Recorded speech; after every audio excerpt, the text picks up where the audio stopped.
আমি যে সূরা পাঠ করেছি কুরআনুল কারীমের শেষের দিকের একটা মাশহুর সূরা সূরাতুন নাসর এবং বুখারী শরীফ থেকে একটা হাদিস পাঠ করেছি 4422 নম্বর হাদিস। এই সূরা এবং এই হাদিসের অবলম্বনে দেশপ্রেমের কিছু কথা, যেটা আমরা অনেকেই জানি। 16 ডিসেম্বর আসছে, সামনে বিজয় দিবস। এই বিজয় দিবস, স্বাধীনতা ও বিজয় দিবসে করণীয় কি, ইসলামী দৃষ্টিকোণ কি বলে। আসলে বিজয়,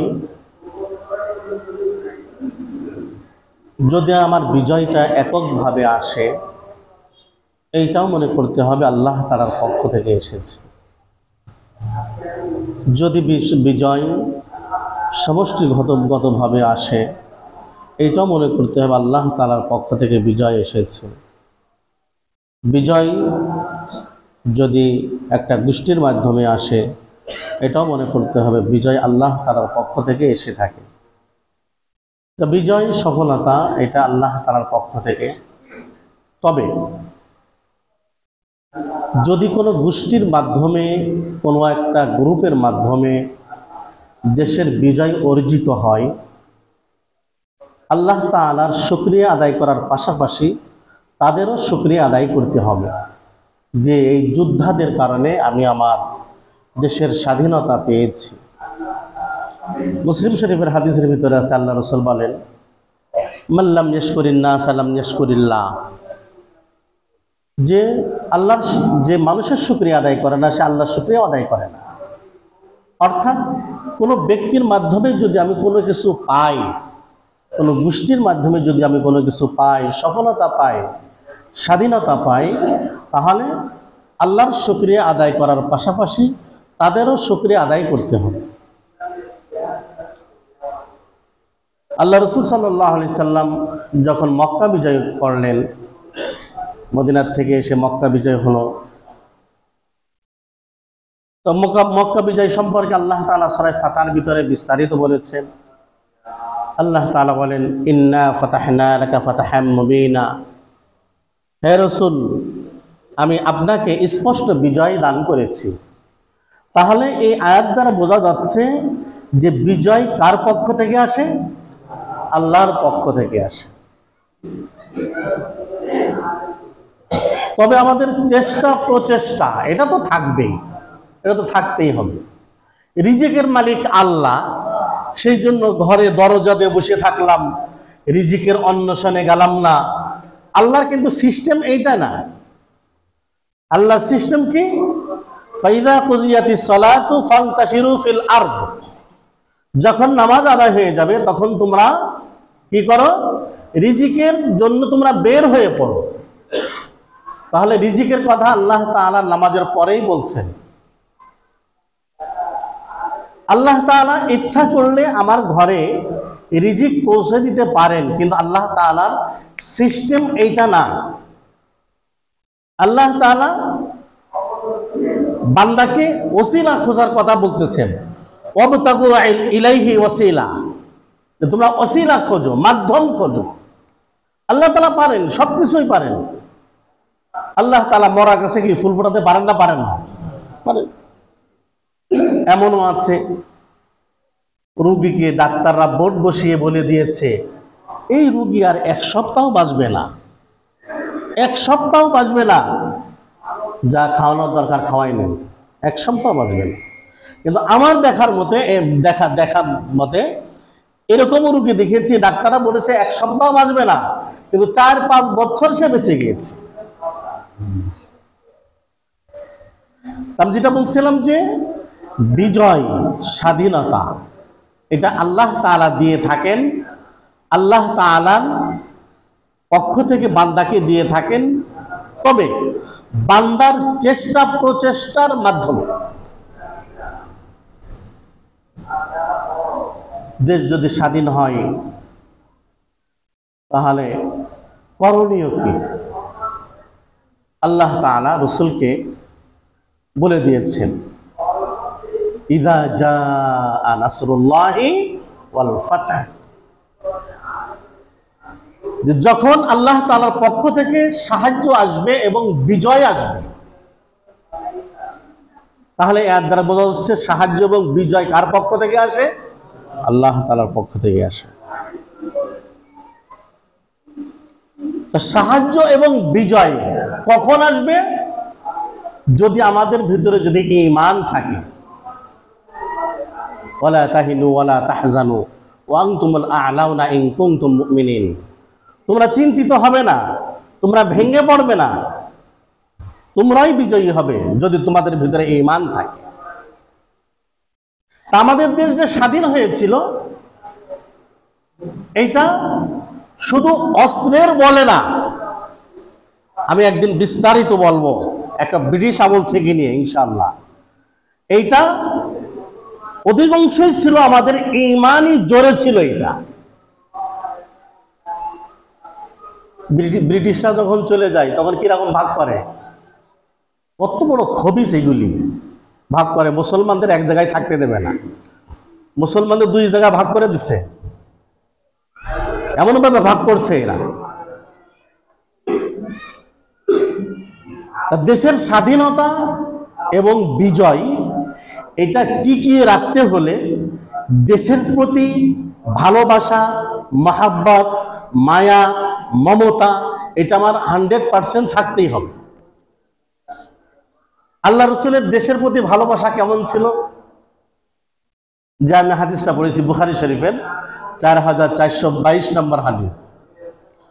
হযরত আবু হুমায়দ রাদিয়াল্লাহু তাআলা আনহু বলেন যে আমরা তাবুকের যুদ্ধ থেকে ফিরে আসছিলাম মদিনায়। তাবুকের যুদ্ধ থেকে মদিনায় ফিরে আসছিলাম। মদিনায় ঢুকবো, তখন যারা গিয়েছেন মক্কা মদিনায়, মদিনায় ঢুকতে হলেই মদিনার চারিদিকে কিন্তু পাহাড়, মদিনা বেষ্টন করা চারিদিক দিয়ে পাহাড় দিয়ে। তা আবু হুমায়দ রাদিয়াল্লাহু তাআলা আনহু বলেন আমরা তাবুকের যুদ্ধ থেকে যখন ফিরছিলাম মদিনায়, তখন আল্লাহ রাসূলের দৃষ্টিতে সর্বপ্রথম উহুদ পাহাড় নজরে আসে। কোন পাহাড় নজরে আসে? উহুদ। তখন আল্লাহ রাসূল সাহাবায়ে কেরামকে লক্ষ্য করে বলেছিলেন, তোমরা কি মনে করছো যে এতদিন জিহাদে ছিলাম, যুদ্ধে গিয়েছিলাম, তাই মদিনার কথা ভুলে গিয়েছি, তাই মনে করছো? না, মদিনার মহাব্বত এখনো আছে। তখন আল্লাহ রাসূল বলেছিলেন, হাযিহি তাবাতু হাযা আহাদুন জাবালুন ইউহিব্বুনা ওয়া নুহিব্বুহু। আল্লাহ রাসূল বলেছিলেন সাহাবায়ে কেরামকে লক্ষ্য করে, এই যে তোমরা মদিনা দেখছো, এই মদিনার ভূমিটা পবিত্র ভূমি।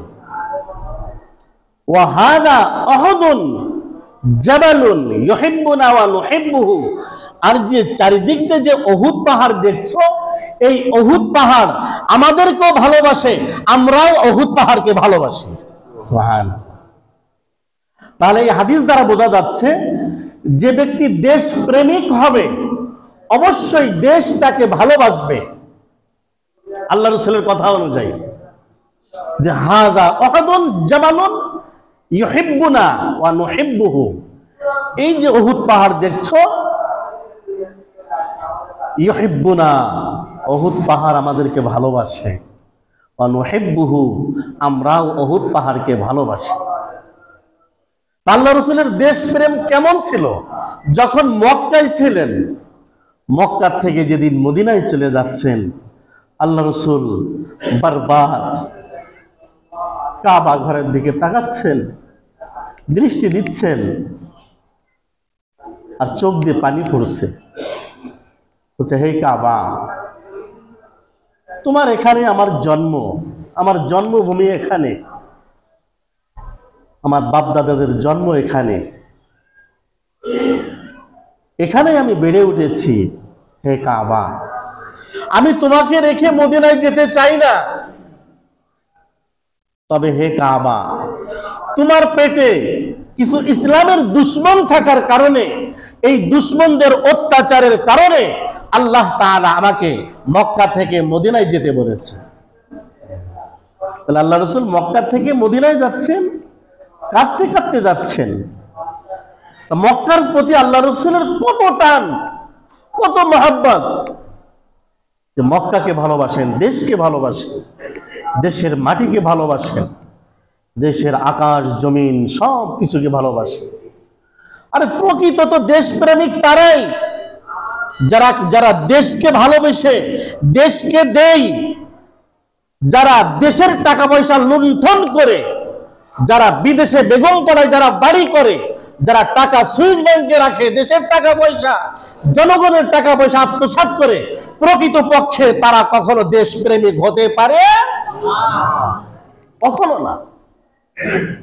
আমার দেশ, আমার মাটি, আমি কিভাবে দেশের টাকা পয়সা আমি আত্মসাৎ করব, আমার মাটির সাথে আমি কিভাবে বেঈমানি করব, যেই মাটিতে আমার জন্ম, যেই মাটিতে আমার জন্ম মৃত্যু সবকিছু এখানের ফসল উৎপন্ন হয়, এখানের ফসল খায়, আকাশ বাতাস সবকিছু এখানে পাচ্ছি, আল্লাহ তাআলা ব্যবস্থা করেছেন। সেই মাটির সাথে আমি কিভাবে গাদ্দারি করতে পারি বলেন দেখি?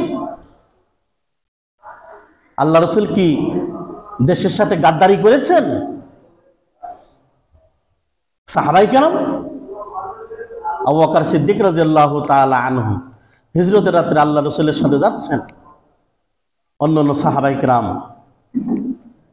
কেউ দেশের সাথে গাদ্দারি করেন নাই। সেই জন্য ভাই, দোস্ত, বুজুর্গ, দেশকে ভালোবাসতে হবে, দেশের সম্পদকে ভালোবাসতে হবে। আমাদের অবস্থা কি?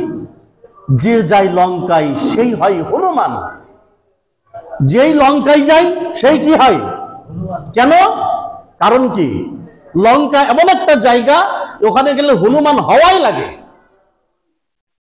যতদিন পর্যন্ত আল্লাহ রাসূল যে বিধান দিয়ে, যে মতদর্শ দিয়ে মক্কা মদিনাকে ভালোবেসেছেন, ততদিন যদি আমরা আল্লাহ রাসূলের ওই মতদর্শের উপর যদি না উঠি, ততদিন পর্যন্ত আমরা দেশপ্রেমিক হতে পারবো না।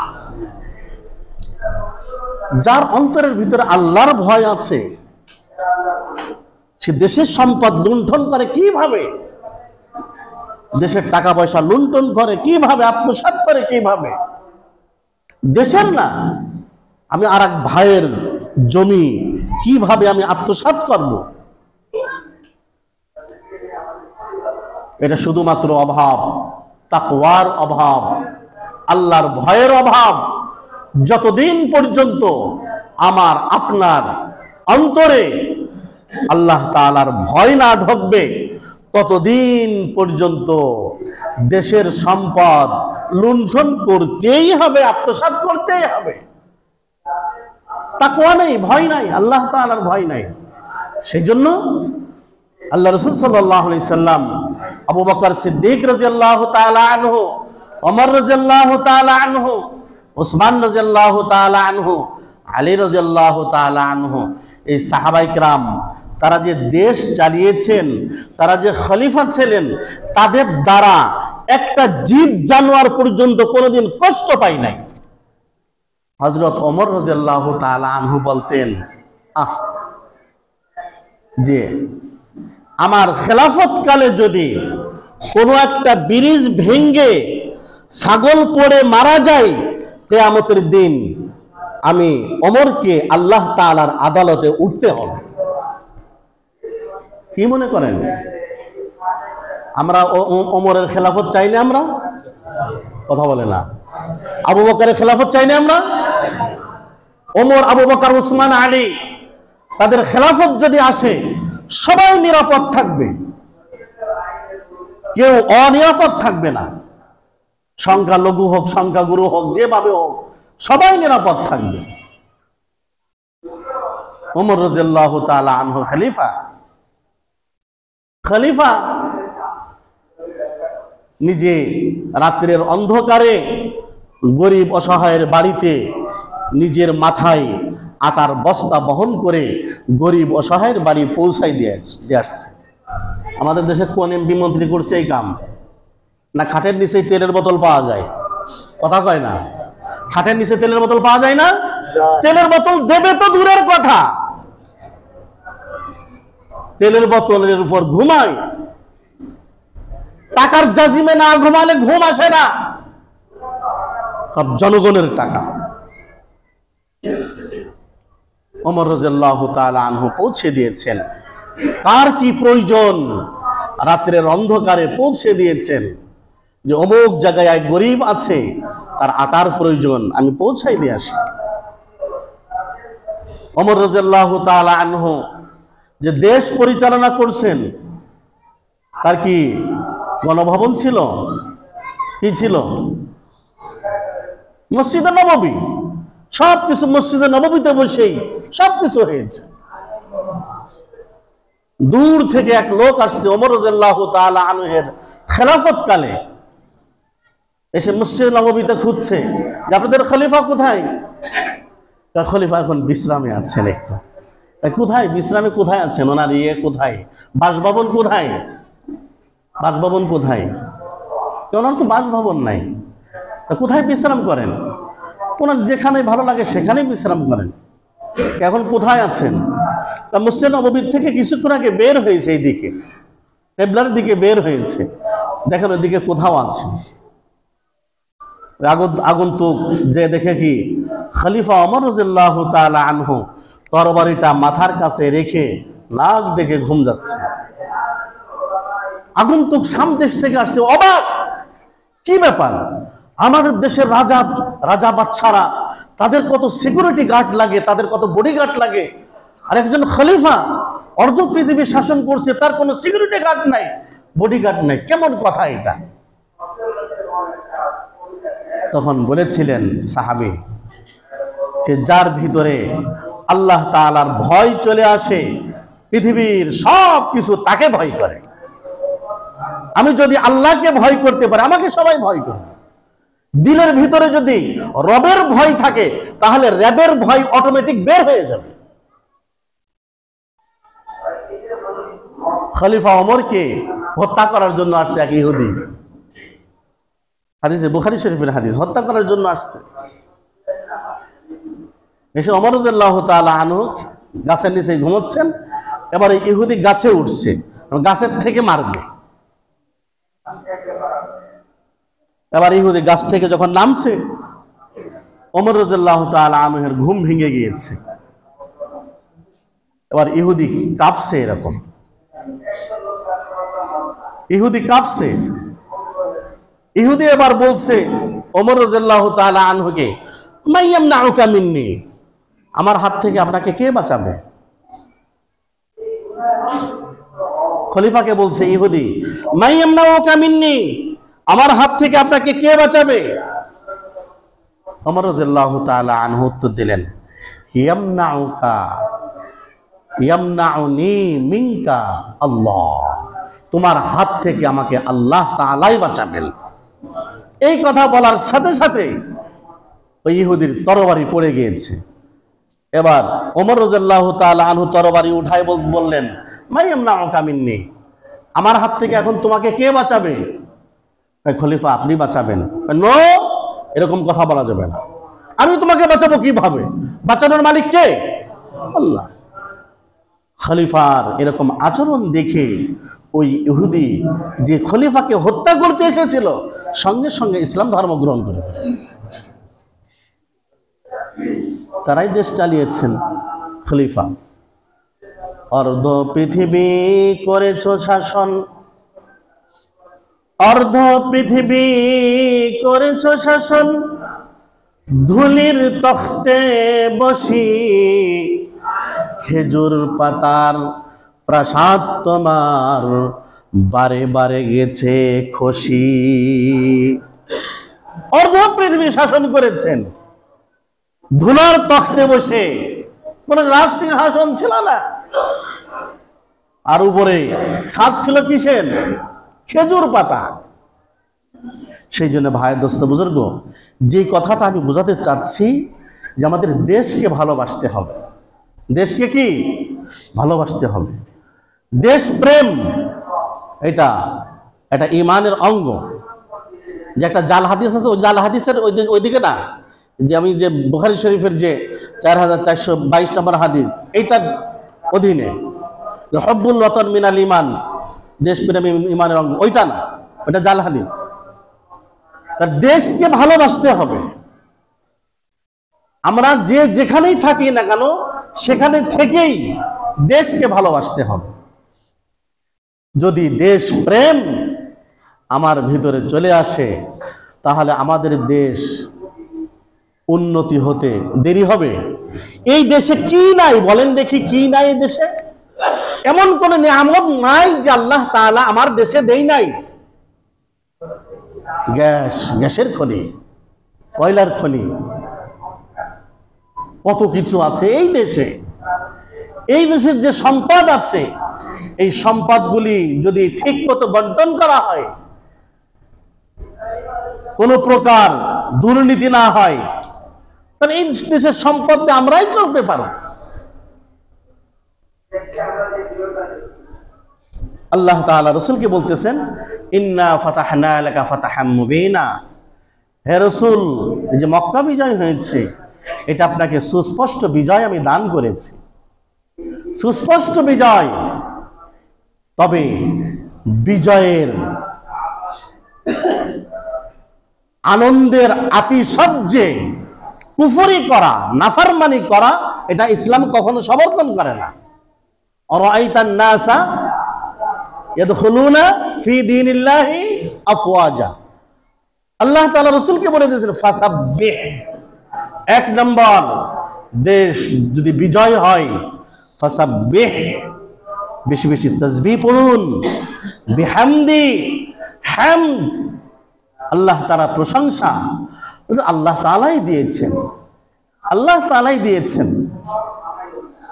আসলে যাদের ভিতরে আল্লাহ তাআলার ভয় বেশি, তারা কথাও ওই রকম আল্লাহ তাআলার দিকে নিসবত করে বলে, সম্বন্ধ করে বলে। বাইতুল্লাহ দেখা আমার এক উস্তাদের সাথে, মালিবাগের এক উস্তাদ, মালিবাগ জামিয়া শরীআইয়া, বাইতুল্লাহর আন্ডারগ্রাউন্ডে মাগরিবের সময় হুজুরের সাথে দেখা। হুজুর আমাকে চিনছেন, বললাম যে হুজুর কবে আসছেন, মক্কায় কবে আসছেন?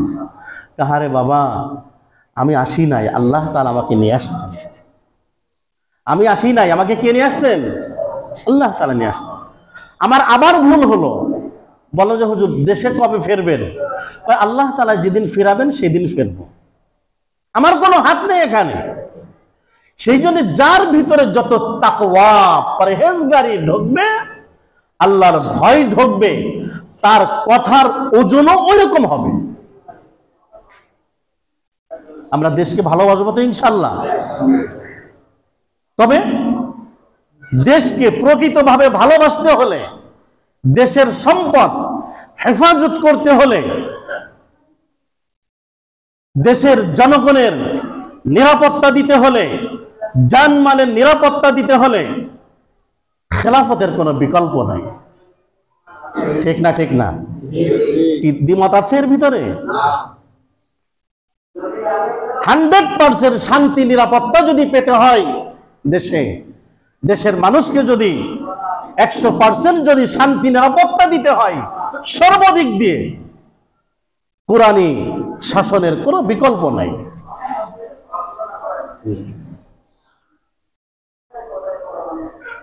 যতবারই আসে ততবারই যারাই আসতেছে লুণ্ঠন করে খাচ্ছে, দেশকে লুটে পুটে খেয়ে ফেলতেছে।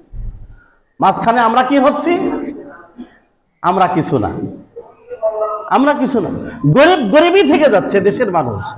কিন্তু ইসলামের কথা কি, যে দেশের যাদের উপর যাকাত ফরজ হবে, ইসলামের খলিফা এই যাকাত প্রত্যেকের কাছ থেকে পাই টু পাই হিসাব করে আদায় করে, যারা গরিব অসহায় আছে তাদের অসহায়ত্ব দূর করার কথা ইসলাম বলেছে। কিন্তু অবস্থা কি, যে গরিব এই বছর যে যাকাত নিতে এসেছে আপনার কাছে, আগামী বছরও সে আসতেছে, অর্থাৎ তাকে কি করা হচ্ছে না? স্বাবলম্বী করা হচ্ছে না। এই স্বাবলম্বী করার মূল দায়িত্ব হচ্ছে রাষ্ট্রের। কিন্তু রাষ্ট্র যেখানে চুরি করে, ডাকাতি করে, রাষ্ট্র কিভাবে স্বাবলম্বী করবে জনগণকে? সেজন্য ইনশাআল্লাহ আমরা কোরআনকে ভালোবাসবো তো ইনশাআল্লাহ। কোরআন সেনায় ধারণ করে কোরআনী শাসন মেনে চলি, তার সর্ব জায়গায় সর্বক্ষেত্রে দেখবেন শান্তি শান্তি আর শান্তি। ওমর বিন আব্দুল আজিজ রহমতুল্লাহ আলাইহির কথা শুনেছেন? ইতিহাস শুনেছেন? ওমরে সানি, দ্বিতীয় ওমর, ওমর বিন আব্দুল আজিজ রহমতুল্লাহ আলাইহি, ওনার ঘটনা আমার কাছে কেতাব আছে। ওমর দেশের রাষ্ট্রপ্রধান, তার সে যদি খবিস প্রকৃতি হয়, এই খবাসাত রাষ্ট্রের উপর এর প্রভাব পড়ে। ওমর বিন আব্দুল আজিজ রহমতুল্লাহ আলাইহি আগে তো আঙ্গুরের চাষ হতো, বিভিন্ন ফল ফ্রুটের চাষ হতো। অমুকের এই আঙ্গুরের বাগান আছে, তার ট্যাক্স এত, এরকম নির্ধারণ করা থাকতো খলিফাদের কাছে। ওমর বিন আব্দুল আজিজ রহমতুল্লাহ আলাইহি একদিন এক আঙ্গুরের বাগানে ঢুকলেন, ঢুকে দেখেন যে প্রচুর আঙ্গুর, অন্য বাগানে এত আঙ্গুর নাই। যে আঙ্গুর বাগান যে পাহারা দিচ্ছে মালিক, তাকে জিজ্ঞাসা করলো, তোমার মালিকের নাম কি? ওমর। কিন্তু আগের যুগের খলিফাদেরকে সাধারণ মানুষ চিনত, আর এখন যদি একটা হুমরা চুমরা যায়, একটা মেম্বার, কমিশনার, সাথে চামচা থাকে কতগুলি, 30-40 জন চামচা থাকে, জিজ্ঞাসা করে কে ইনি, কে সামনে, কে চেনেন না, কে? কমিশনার, চেয়ারম্যান, মেম্বার ইনি। কিন্তু আগের যুগে খলিফাদেরকে চিনত না, তারা স্বাভাবিকভাবেই চলতেন। ওমর বিন আব্দুল আজিজ রহমতুল্লাহ আলাইহি ওই আঙ্গুরের বাগানে ঢুকলেন, ঢোকার পরে অবাক, প্রচুর আঙ্গুর তো। জিজ্ঞাসা করলো এর ট্যাক্স কত দেওয়া হয় প্রতি বছর?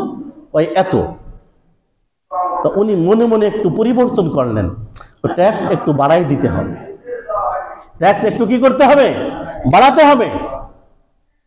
এবার এই মনস্থির করেছেন, মনস্থির করার পরে উনি আঙ্গুরের বাগান যিনি পাহারা দিচ্ছেন ওনাকে বললেন, আমাকে কি এক গ্লাস আঙ্গুরের রস খাওয়ানো যায়? তাকে এগুলি খাওয়াতো, পরিচিত অপরিচিত সবাইকে খাওয়াতো, খাওয়ানো যায়। খাওয়াইছে এক গ্লাস আঙ্গুরের রস, খাওয়ার পরে তিতা লাগছে। ওমর বিন আব্দুল আজিজ রহমতুল্লাহ আলাইহি জিজ্ঞাসা করতেছেন ওই লোককে যে এই আঙ্গুরের রস তিতা কেন? তখন আসলে কি, যেরকম খলিফা সেরকম প্রজা, ওই আঙ্গুরের বাগান পাহারা দিচ্ছে, উনি উত্তর দিচ্ছেন কি জানেন? যে আমাদের দেশের খলিফার মনে হয় কোনো পরিবর্তন হয়েছে। সঙ্গে সঙ্গে উনি তওবা করেছেন যে না, এ ট্যাক্স নেওয়া যাবে না, অতিরিক্ত যে ট্যাক্স বসাতে চেয়েছিলাম এটা নেওয়া যাবে না। আবার তাকে বলেছে যে আমাকে এই কাদির থেকেই আমাকে আর এক গ্লাস রস দাও, আঙ্গুরের রস। দিয়েছে, দেওয়ার পর খাইছে মিষ্টি। ব্যাপার কি, মিষ্টি কেন? কয় মনে হয় আমাদের দেশের যে খলিফা আছেন ওনার নিয়ত চলে আসার কারণে আল্লাহ তাআলা এই রসকে মিষ্টি করে দিয়েছেন। তখন ওমর বিন আব্দুল আজিজ রহমতুল্লাহ আলাইহি উনি তখন পরিচয় দিচ্ছেন, আমি সেই হতভাগা ওমর বিন আব্দুল আজিজ খলিফা, আমার ভিতরেই পরিবর্তন এসেছিল, তাই এই অবস্থা। দেখেন যে দেশের প্রধান, তাদের অন্তরের পরিবর্তনের কারণে রিজিকের ভিতরে পরিবর্তন আসে, টক মিষ্টি, তিতা মিষ্টি এর পরিবর্তন হয়ে যায়। সেই জন্য আমাদেরকে আগে সৎ হতে হবে, আমাদেরকে আগে কি হতে হবে? আর আমরা সৎ লোকের নেতৃত্ব দেব ইনশাআল্লাহ, দেব তো ইনশাআল্লাহ। কি লোকের নেতৃত্ব দেব? সৎ লোকের। আল্লাহর আইনার সৎ লোকের শাসন ছাড়া বিশ্বভুবন যায় না গড়া, অশান্ত পৃথিবীর মানুষগুলো তাই তো আজি দিশে হারা। সব জায়গায় কোথাও শান্তি নাই, শান্তি নাই। এর মূলে কি? এর মূলটা আমরা খোঁজ করলাম না। যেখানে দেখবেন শান্তি নাই সেখানে মনে করবেন ওখানে কোরআন এবং সুন্নাহ নাই। ব্যক্তিগত জীবনে শান্তি নাই, পারিবারিক জীবনে শান্তি নাই, সাংসারিক জীবনে শান্তি নাই, সামাজিক জীবনে শান্তি নাই, রাষ্ট্রীয় জীবনে শান্তি নাই, আন্তর্জাতিক জীবনে শান্তি নাই। এর মূলে কি? কোরআন এবং সুন্নাহ নাই। আল্লাহ এবং আল্লাহ রসুলকে মান্য করা হয় না, তাই শান্তি নাই। সেই জন্য ইনশাআল্লাহ আমরা সৎ লোকের পিছনে থাকবো তো ইনশাআল্লাহ। আমরা আর কোন দেশের স্বাধীনতা সার্বভৌমত্ব টিকিয়ে রাখতে হলে সৎ লোকের নেতৃত্বের কোনো বিকল্প নেই। আল্লাহ তাআলা আমাদেরকে দেশকে, দেশের মাটিকে, দেশের সম্পদকে, জনগণকে, সব কিছুকে ভালোবাসার তৌফিক দান করুক। সবাই বলে আমিন। ওয়া আখিরু দাওয়ানা আলহামদুলিল্লাহ।